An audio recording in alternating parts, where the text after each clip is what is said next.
ओम नमो विष्णवे नमः। दोस्तों, आप सभी का मेरे इस यूट्यूब चैनल में हार्दिक स्वागत है। दोस्तों, कार्तिक मास का पावन पवित्र महीना चल रहा है और आज कार्तिक मास की छठ भी है, जिसकी वजह से इस दिन का और भी महत्व बढ़ गया है। और आज के दिन, गुरुवार के दिन, भगवान विष्णु और गुरुदेव बृहस्पति की पूजा उपासना करना सबसे उत्तम माना गया। और कार्तिक के महीने में आज के दिन भगवान विष्णु की विशेष रूप से पूजा उपासना की जाती है, साथ ही साथ व्रत कथा भी सुनी जाती है। तो दोस्तों, आज की इस वीडियो में मैं आपको बृहस्पतिवार की व्रत कथा का रसपान कराने जा रही हूँ। तो चलिए वीडियो शुरू करते हैं। अगर आपको हमारी ये वीडियो अच्छी लगी हो तो लाइक, शेयर और सब्सक्राइब करना ना भूलें और कमेंट बॉक्स में ओम नमो नारायण अवश्य लिखें। तो चलिए वीडियो शुरू करते हैं। प्राचीन समय की एक बात है कि बड़ा ही प्रतापी तथा दानी राजा था। वह प्रत्येक गुरुवार को व्रत रखता है, पूजन उपासना करता था। ये बात उसकी रानी को बिल्कुल भी अच्छी नहीं लगती थी। ना वह व्रत करती, ना ही किसी को एक पैसा तक दान में देती थी। राजा को भी ऐसा करने से हमेशा ही मना किया करती थी। एक समय की बात है कि राजा शिकार खेलने वन को चले गए। घर पर रानी और दासी थी। उस समय गुरु बृहस्पति साधु का रूप धारण कर राजा के दरवाजे पर भिक्षा मांगने आए। साधु ने रानी से भिक्षा तो मांगी तो वह कहने लगे कि हे साधु महाराज, मैं तो इस दान पुण्य से तंग आ गई। आप कोई ऐसा उपाय बताइए जिससे कि सारा धन नष्ट हो जाए और मैं आराम से रह सकूं। साधु रूपी बृहस्पति देव ने कहा कि हे देवी, तुम तो बड़े ही विचित्र हो। संतान धन से भी कोई दुखी होता है। अगर तुम्हारे पास धन अधिक है तो इसे शुभ कार्यों में लगाओ, जिससे कि तुम्हारे दोनों लोग सुधरे। परंतु साधु की इन बातों से रानी खुश नहीं हुई। उसने कहा, मुझे ऐसे धन की आवश्यकता नहीं जिससे कि मैं दान दूं तथा जिसको संभालने में मेरा सारा समय नष्ट हो जाए। साधु ने कहा कि यदि तुम्हारी ऐसी इच्छा है तो जैसा मैं तुम्हें बताता तुम वैसा ही करना।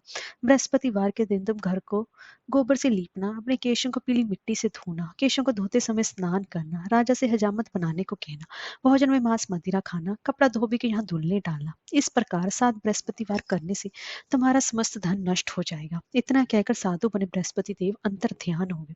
साधु के कहे अनुसार करते हुए रानी को केवल 3 बृहस्पतिवार ही बीते थे कि उसकी समस्त धन संपत्ति नष्ट हो गई। भोजन के लिए परिवार तरसने लगा। एक दिन राजा रानी से बोला कि हे रानी, तुम यहीं पर हो, मैं दूसरे देश को जाता हूँ, क्योंकि यहाँ पर मुझे सभी जानते, इसलिए मैं कोई भी छोटा कार्य नहीं कर सकता। ऐसा कहकर राजा प्रदेश चला गया। वहां वह जंगल से लकड़ी काट कर लाता, शहर में बेचता। इस तरह वह अपना जीवन व्यतीत करने लगा।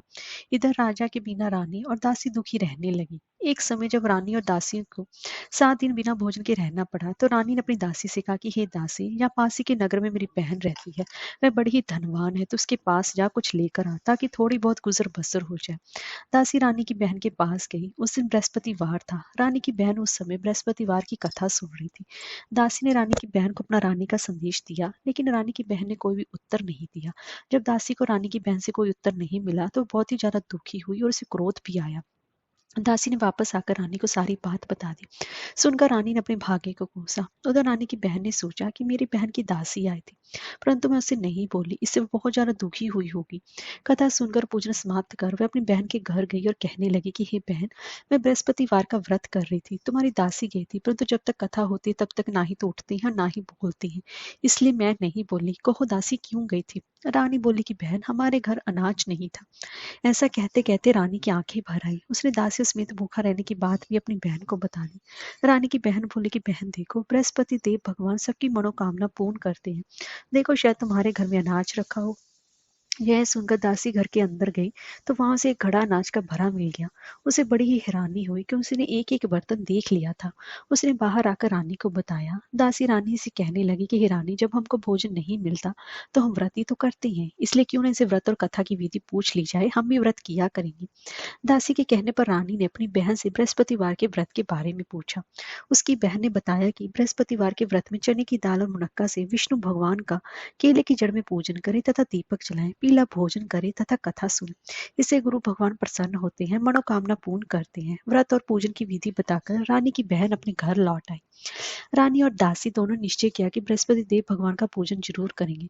7 रोज बाद जब बृहस्पतिवार आया तो उन्होंने व्रत रखा। गुड़साल में जाकर चना और गुड़ पीन लाई तथा उसकी दाल से केले की जड़ तथा विष्णु भगवान का पूजन किया। अब पीला भोजन कहाँ से आए? दोनों बड़ी ही दुखी हुई, परंतु उन्होंने व्रत किया था, इसलिए बृहस्पति देव भगवान प्रसन्न थे। एक साधारण व्यक्ति के रूप में 2 थालों में सुंदर पीला भोजन लेकर आए और दासी को देकर बोले कि हे दासी, ये भोजन तुम्हारे लिए, तुम्हारी रानी के लिए है, इसे तुम दोनों ही ग्रहण करना। दासी भोजन पाकर बहुत प्रसन्न हुई, उससे रानी को सारी बात बताई। उसके बाद से प्रत्येक बृहस्पतिवार को गुरु भगवान का व्रत और पूजन करने लगी। बृहस्पति भगवान की कृपा से उनके पास धन हो गया, परंतु रानी फिर पहले की तरह ही आलस्य करने लगी। तब दासी बोली कि देखो रानी, तुम पहले भी इस प्रकार आलस्य करती थी, तुम्हें धन को रखने में कष्ट होता था, इस कारण सभी धन नष्ट हो गया। अब गुरु भगवान की कृपा से धन मिला है तो फिर तुम्हें आलस्य होता है। बड़ी मुसीबतों के बाद हमने ये धन पाया है, इसलिए हमें दान पुण्य करना चाहिए। अब तुम भूखे मनुष्य को भोजन कराओ, प्याऊ लगाओ, ब्राह्मणों को दान दो, कुआं तालाब बावड़ी आदि का निर्माण कराओ, मंदिर पाठशाला बनवाकर ज्ञान दान दो, कुंवारी कन्याओं का विवाह करवाओ, अर्थात धन को शुभ कार्यों में खर्च करो, जिससे कि तुम्हारे कुल का यश बढ़े तथा स्वर्ग प्राप्त हो, पितर भी प्रसन्न हो। दासी की बात मानकर रानी शुभ कर्म करने लगी, उसका यश फैलने लगा।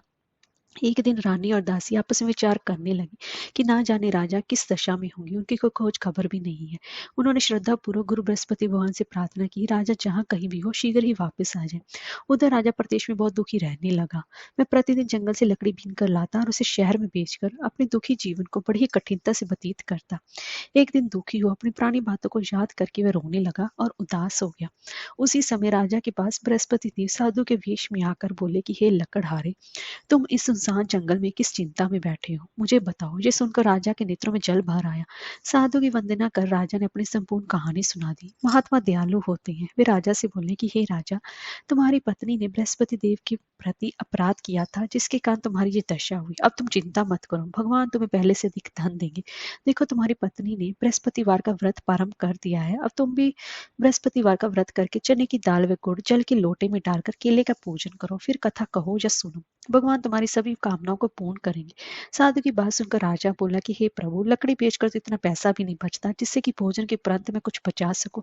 मैंने रात्रि में अपनी रानी को व्याकुल देखा है, मेरे पास कोई साधन नहीं जिससे कि उसका समाचार मैं जान सकूं, फिर मैं कौन सी कहानी कहूँ ये भी मुझको मालूम नहीं है। साधु ने कहा कि हे राजा, मन में बृहस्पति भगवान के पूजन व्रत का निश्चय करो, वे स्वयं तुम्हारे लिए कोई ना कोई रास्ता बना देंगे। बृहस्पतिवार के दिन तुम रोजाना की तरह लकड़ियां लेकर शहर में जाना, तुम्हें रोज से दुगना धन मिलेगा, जिससे कि तुम भली भांति भोजन कर लोगे तथा बृहस्पति देव की पूजा का सामान भी आ जाएगा। जो तुमने बृहस्पतिवार की कहानी के बारे में पूछा वो इस प्रकार है। प्राचीन काल में एक बहुत ही निर्धन ब्राह्मण था, उसकी कोई संतान न थी, वह नित्य पूजा पाठ करता, उसकी स्त्री न स्नान करती न किसी देवता का पूजन करती, इस कारण ब्राह्मण देवता बहुत ज्यादा दुखी रहते थे। भगवान की कृपा से ब्राह्मण के यहाँ एक कन्या उत्पन्न हुई, कन्या बड़ी होने लगी, प्रातःकाल स्नान करके भगवान विष्णु का जाप करती, बृहस्पतिवार का व्रत भी करने लगी। पूजा पाठ समाप्त कर पाठशाला जाती तो अपनी मुट्ठी में जौ भर के ले जाती और पाठशाला के मार्ग में डालती जाती। लौटते समय वहीं जौ स्वर्ण के हो जाते, उनको बीन कर घर ले आती। एक दिन वह बालिका सूप में उन सोने के जौ को फटक कर साफ कर रही थी कि तभी उसकी माँ ने देख लिया और कहा कि हे बेटी, सोने के जौ को फटकने के लिए सोने का सूप भी तो होना चाहिए। दूसरे दिन गुरुवार था, कन्या ने व्रत रखा, बृहस्पति देव से सोने का सूप देने की प्रार्थना की। बृहस्पति देव ने उसकी प्रार्थना स्वीकार कर ली। रोजाना की तरह वह कन्या जौ फैलाते हुए पाठशाला चली गई। पाठशाला से लौटकर जब वह जौ बीन रही थी तो बृहस्पति देव की कृपा से उसे सोने का सूप मिला। उसे वह घर ले आई, उसे जौ साफ करने लगी, परंतु उसकी माँ का वही ढंग रहा। एक दिन की बात है, कन्या सोने के सूप में जब जौ साफ कर रही थी, उस समय उस नगर का राजकुमार वहां से निकला। कन्या के रूप और कार्य को देखकर वह उस पर मोहित हो गया। राजमहल आकर वह भोजन तथा जल त्याग कर उदास होकर लेट गया। राजा को जब राजकुमार द्वारा अन्न जल त्यागने का समाचार ज्ञात हुआ तो अपने मंत्रियों के साथ वह अपने पुत्र के पास गया और कारण पूछा। राजकुमार ने राजा को उस लड़की के घर का पता भी बता दिया। मंत्री उस लड़की के घर गया। मंत्री ने ब्राह्मण के समक्ष राजा की ओर से निवेदन किया। कुछ ही दिनों बाद ब्राह्मण की कन्या का विवाह राजकुमार के साथ संपन्न हो गया। कन्या के घर से जाते ही ब्राह्मण के घर में पहले की भांति गरीबी का निवास हो गया। एक दिन दुखी होकर ब्राह्मण अपनी पुत्री से मिलने गए। बेटी ने पिता की अवस्था को देखा, अपनी माँ का हाल चाल पूछा। ब्राह्मण ने सभी हाल कह सुनाया। कन्या ने बहुत सा धन देकर अपने पिता को विदा कर दिया, लेकिन कुछ दिनों बाद फिर वही हाल हो गया। ब्राह्मण फिर अपनी कन्या के यहाँ गया और सभी हाल कहा तो पुत्री बोली कि पिताजी, आप माता जी को यहाँ पर लेकर आई, मैं उन्हें वह विधि बता दूंगी जिससे कि गरीबी दूर हो जाए। ब्राह्मण देवता अपनी स्त्री को साथ लेकर अपनी पुत्री के पास राजमहल पहुंचे तो पुत्री अपनी माँ को समझाने लगी कि हे माँ, तुम प्रातःकाल स्नान आदि करके विष्णु भगवान का पूजन करो तो सब दरिद्रता दूर हो जाएगी। परंतु उसकी माँ ने उसकी एक भी बात नहीं मानी। वह प्रातःकाल उठकर अपनी पुत्री की बची जूठन को खा लेती थी। एक दिन उसकी पुत्री को बहुत गुस्सा आया। उसने अपनी माँ की कोठरी में बंद कर दिया। प्रातःकाल उसे स्नान आदि करके पूजा पाठ करवाया तो उसकी माँ की बुद्धि ठीक हो गई। इसके बाद वो नियम से पूजा पाठ करने लगी और प्रत्येक बृहस्पतिवार को व्रत करने लगी। इस व्रत के प्रभाव से मृत्यु के बाद वह स्वर्ग को गई। वह ब्राह्मण भी सुखपूर्वक इस लोक का सुख भोग स्वर्ग को प्राप्त हुआ। इस तरह कहानी कहकर साधु बने देवता वहां से चले गए। धीरे धीरे समय व्यतीत होने पर फिर बृहस्पतिवार का दिन आया। राजा जंगल से लकड़ी काटकर शहर में बेचने गया। उसे उस दिन और दिनों से अधिक धन मिला।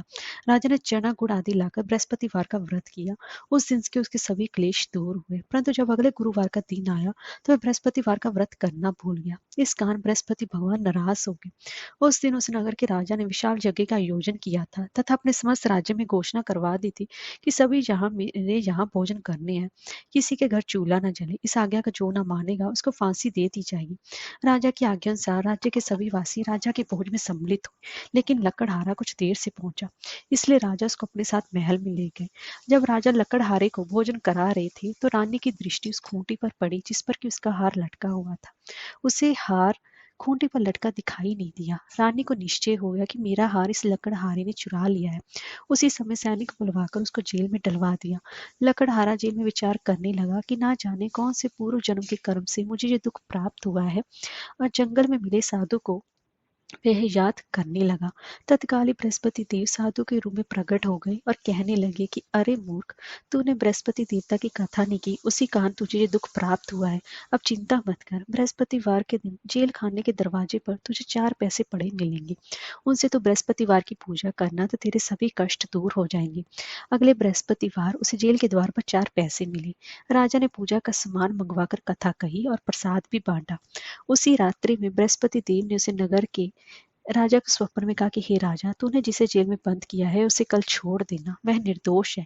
राजा प्रातःकाल उठा और खूंटी पर हाथ टंगा देकर लकड़हारे को बुलाकर क्षमा मांगी तथा राजा के योग्य सुंदर वस्त्र आभूषण भेंट कर उसे विदा किया। गुरुदेव की आज्ञा अनुसार राजा अपने नगर को चल दिया। राजा जब अपने नगर के निकट पहुंचा तो उसे बड़ा ही आश्चर्य हुआ। नगर में पहले से अधिक बाग, तालाब और कुएं तथा बहुत सी धर्मशालाएं, मंदिर आदि बने हुए थे। राजा ने पूछा जी किसका बाग और धर्मशाला है। तब नगर के सब लोग कहने लगे कि ये सब रानी और दासी द्वारा बनवाए गए हैं। राजा को आश्चर्य हुआ और गुस्सा भी आया कि उसकी अनुपस्थिति में रानी के पास धन कहाँ से आया होगा। जब रानी ने खबर सुनी कि राजा आ रहे हैं तो उसने अपनी दासी से कहा कि हे दासी, देख राजा हमको कितनी बुरी हालत में छोड़ गए थे। वह हमारी ऐसी हालत देखकर कहीं लौट न जाए, इसलिए तो दरवाजे पर खड़ी हो जा। रानी की आज्ञा अनुसार दासी दरवाजे पर खड़ी हो गई और जब राजा आए तो उन्हें भी अपने साथ महल में लिवा लाए। तब राजा ने क्रोध करके अपनी तलवार निकाली और पूछने लगा, बताओ ये धन तुम्हें कैसे प्राप्त हुआ है। तब रानी ने सारी कथा कह सुनाई। राजा ने निश्चय किया कि मैं रोजाना दिन में 3 बार कहानी कहा करूंगा और रोज व्रत किया करूंगा। अब हर समय राजा के दुपट्टे में चने की दाल बंधी रहती तथा दिन में 3 बार कथा कहता। एक रोज राजा ने विचार किया कि चलो अपनी बहन के यहाँ हो आऊं। इस तरह का निश्चय कर राजा घोड़े पर सवार हो अपनी बहन के यहाँ चल दिया। मार्ग में उसने देखा कि कुछ आदमी एक मुर्दे को लिए जा रहे हैं। उन्हें रोककर राजा कहने लगा कि अरे भाइयों, मेरे बृहस्पतिवार की कथा सुन लो। वे बोले, लो हमारा तो आदमी मर गया, इसको अपनी कथा की पढ़िए। परंतु कुछ आदमी बोले, अच्छा को हम तुम्हारी कथा भी सुनेंगे। राजा ने दाल निकाली और कथा कहनी शुरू कर दी। जब कथा आदि हुई तो मुर्दा हिलने लग गया और जब कथा समाप्त हुई तो राम राम करके वह मुर्दा खड़ा हो गया। राजा आगे बढ़ा तो उसे चलते चलते शाम हो गई। आगे मार्ग में उसे एक किसान खेत में हल चलाता मिला। राजा ने उससे कथा सुनने का आग्रह किया लेकिन वह नहीं माना। राजा आगे चल पड़ा। राजा के हटते बैल पछाड़ खाकर गिर गए तथा किसान के पेट में बहुत जोर से दर्द होने लगा। उसी समय किसान की माँ रोटी लेकर आई। उसने जब देखा तो अपने पुत्र से सभी हालचाल पूछा। बेटे ने सभी हाल बता दिया। बुढ़िया दौड़ी दौड़ी उस घुड़सवार के पास पहुंची और उससे बोली, मैं तेरी कथा सुनूंगी, तो अपनी कथा मेरे खेत पर ही चलकर कहना। राजा ने लौट कर बुढ़िया के खेत पर जाकर कथा कही, जिसके सुनते ही बैल खड़े हो गए तथा किसान के पेट का दर्द भी बंद हो गया। राजा अपनी बहन के घर पहुंच गया। बहन ने भाई की खूब मेहमानी की। दूसरे रोज प्रातःकाल राजा जगा तो वह देखने लगा कि सब लोग भोजन कर रहे हैं। राजा ने अपनी बहन से जब पूछा कि ऐसा कोई मनुष्य है जिसने भोजन नहीं किया हो, जो मेरी बृहस्पतिवार की कथा सुन ले। बहन बोली कि हे भैया, ये देश ऐसा ही है। यहाँ लोग पहले भोजन करते हैं, बाद में कोई अन्य काम करते हैं। फिर वो एक कुम्हार के घर गई जिसका कि लड़का बीमार था। उसे मालूम हुआ कि उसके यहाँ 3 दिन से किसी ने भोजन नहीं किया है। रानी ने अपने भाई की कथा सुनने के लिए कुमार से कहा तो वह तैयार हो गया। राजा ने जाकर बृहस्पतिवार की कथा कही, जिसको सुनकर के उसका लड़का ठीक हो गया। अब तो राजा को प्रशंसा होने लगी। एक दिन राजा ने अपनी बहन से कहा कि हे बहन, मैं अब अपने घर जाऊंगा, तुम भी तैयार हो जाओ। राजा की बहन ने अपनी सास से अपने भाई के साथ जाने की आज्ञा मांगी। सास बोली, हाँ चली जा, मगर अपने लड़कों को मत ले जाना, क्योंकि तेरे भाई की कोई भी संतान नहीं होती है। बहन ने अपने भाई से कहा कि भैया मैं तो चलूंगी, मगर कोई बालक नहीं जाएगा। अपनी बहन को भी छोड़कर दुखी मन से राजा अपने नगर को लौट आया। राजा ने अपनी रानी से सारी कथा बताई और बिना भोजन किए फिर शैया पर लेट गया। रानी बोली कि हे प्रभु, बृहस्पति देव ने हमें सब कुछ दिया है, तो वे हमें संतान भी अवश्य देंगे। उसी रात बृहस्पति देव ने राजा को स्वप्न में कहा कि हे राजा, उठ, सभी सोच त्याग दे, तेरी रानी गर्भवती है। राजा के जानकर बड़ी खुशी हुई। 9वें महीने रानी के गर्भ से एक सुंदर पुत्र पैदा हुआ। तब राजा बोला कि हे रानी, स्त्री बिना भोजन के रह सकती है, परंतु बिना कहे नहीं रह सकती। जब मेरी बहन आए तो तुम उसे कुछ मत कहना। रानी ने हाँ कर दी। जब राजा की बहन ने शुभ समाचार सुना तो बहुत ज्यादा खुश हुई तथा बधाई लेकर अपने भाई के यहाँ आई। रानी ने जब उसे आने का उलाहना दिया, जब भाई अपने साथ लाए तो तब तो टाल गई, उनके साथ न आई। आज अपने आप ही भागी भागी बिना बुलाए आ गए। तो राजा की बहन बोली कि भाभी, अगर इस प्रकार ना कहती तो तुम्हें लाद कैसे। बृहस्पति देव सभी की कामनाएं पूर्ण करती हैं। जो सद्भावना पूर्व बृहस्पतिवार का व्रत करता है, कथा पढ़ता है अथवा सुनता है, दूसरों को भी सुनाता है, बृहस्पति देव उसकी सभी मनोकामनाएं पूर्ण करते हैं, उनकी सदैव रक्षा करते हैं। जो संसार में सद्भावना से गुरुदेव का पूजन व्रत सच्चे हृदय से करते हैं, उनकी सभी मनोकामनाएं वैसी पूर्ण होती हैं जैसी सच्ची भावना से रानी और राजा ने बृहस्पति देव की कथा गुणगान किया, उनकी सभी इच्छाएं बृहस्पति देव जी ने पूर्ण की। इसलिए कभी भी अनजाने में उनकी उपेक्षा नहीं करनी चाहिए। ऐसा करने से सुख शांति नष्ट हो जाती है और हृदय में मनन करते उनका जयकारा बोलना चाहिए। बोलिए बृहस्पति देव भगवान की जय, बोलिए विष्णु भगवान की जय।